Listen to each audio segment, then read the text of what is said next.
আসসালামু আলাইকুম ওয়া রাহমাতুল্লাহ। আপনাদের সাথে কথা বলছি প্রফেসর ডক্টর মোহাম্মদ মহিউদ্দিন উজ্জ্বল। আপনারা জানেন আমাদের অন্তর্বর্তী সরকারের প্রধান প্রফেসর ডক্টর মোহাম্মদ ইউনূস ইংল্যান্ডে সফর করছেন। সেখানে বিএনপির শীর্ষ নেতৃত্ব তারেক রহমানের সাথে তার একটা বৈঠক হবে। তিনি যুক্তরাজ্যের রাজা প্রিন্স চার্লসের কাছ থেকে একটা অ্যাওয়ার্ড নেবেন, কিন্তু প্রধানমন্ত্রী স্টামারের সাথে হয়তোবা তার কোনো মিটিং হবে না।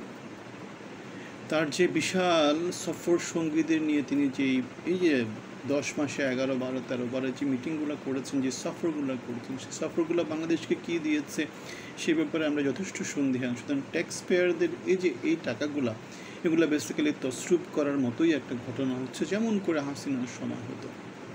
সো এখানে ভালো যে দিক সেটা হচ্ছে গিয়ে প্রফেসর ডক্টর মোহাম্মদ ইউনূস ইংল্যান্ডে গিয়েছেন, সেখানে তিনি তারেক রহমানের সাথে বৈঠক করবেন এবং সেই বৈঠকটা অত্যন্ত গুরুত্বপূর্ণ। কেননা বিএনপি যেহেতু আওয়ামী লীগ পালিয়ে যাওয়ার পরে বিএনপি যেহেতু বাংলাদেশের রাজনীতির শীর্ষ দল, সুতরাং তারা বাংলাদেশের সামনের যে রাজনীতি তার গতি প্রকৃতি তারা ঠিক করবে। এখন ইউনূস সরকার যেহেতু নানা সংস্কারের কথা বলছে, সেই সংস্কারে বিএনপিকে এগিয়ে আসতে হবে। বিএনপি যারা দেশে নেতৃত্ব ছিল তারা হয়তো বা নানা কিছুতে ডিসিশন দিতে পারতো না। সেই জন্য দেখা গিয়েছে যে আমাদের ঐক্যমত কমিশনের 13টা প্রস্তাবের মধ্যে 10টাতেই বিএনপি ডিসঅ্যাগ্রি করেছে। কারণ হচ্ছে সেখানে তারেক রহমানের খুব বেশি মনে হয় ইনপুট ছিল না, অথবা ঐক্যমত কমিশনের সাথে বিএনপির যে মিটিংগুলো ছিল সেখানে তারেক রহমান সরাসরি পার্টিসিপেট করেনি। এখন ডক্টর মোহাম্মদ ইউনূস তারেক রহমানের সাথে যে বৈঠকটা করবেন সেখানে তারেক রহমানকে তিনি হয়তোবা দেশের স্বার্থে ইনফ্লুয়েন্স করার চেষ্টা করতে পারেন, যেমন করে বেগম খালেদা জিয়া বলেছেন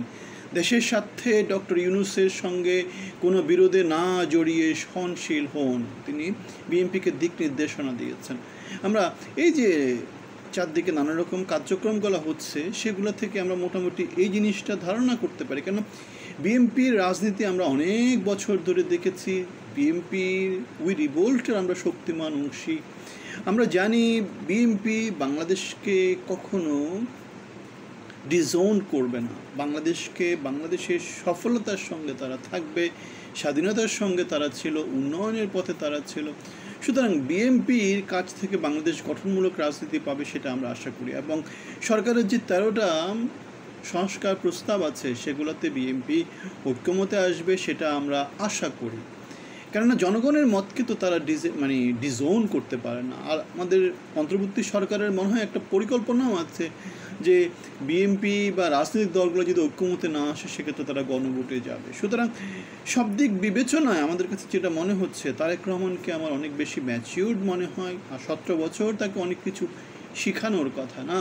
জনগণের শক্তির সাথে অন্য কোনো কিছু তেমন করে দাঁড়াতে পারে না। সুতরাং জনগণের শক্তিতে বিএনপি শক্তিমান। বিএনপি যদি এখন জনগণের কথা না শুনে তাহলে বিএনপির শক্তি যেটা তারা পেয়েছে সেই শক্তিটা আবার সেই 13, 14, 15, 16 ওগুলোর মতো হয়ে যাবে। সুতরাং জনগণের উপর আস্থা রাখতে হবে, জনগণের উপর বিশ্বাস রাখতে হবে, জনগণের জন্য কাজ করে যেতে হবে। যেমন করে শহীদ জিয়া করেছেন, যেমন করে খালেদা জিয়া করেছেন, তারেক জিয়াকেও একই পথে হাঁটতে হবে। যোগ্যতার উপর, মানুষের যোগ্যতার উপর বিশ্বাস রাখতে হবে। দলের মধ্যে, দেশের মধ্যে গণতান্ত্রিক চর্চাটা একটু বেশি মাত্রায় নিয়ে আসতে হবে। তাহলে আমরা খুব ভালো কিছু আশা করছি, এটা বাংলাদেশের জন্য বড় একটা টার্নিং পয়েন্ট হবে, সেই ব্যাপারে আমাদের কোনো সন্দেহ নাই। আপনাদের মতামত জানাম। আমরা একটা ব্যানারে কথা বলি, জনগণের বাংলাদেশ, মানবিক বাংলাদেশ, অংশী হবেন।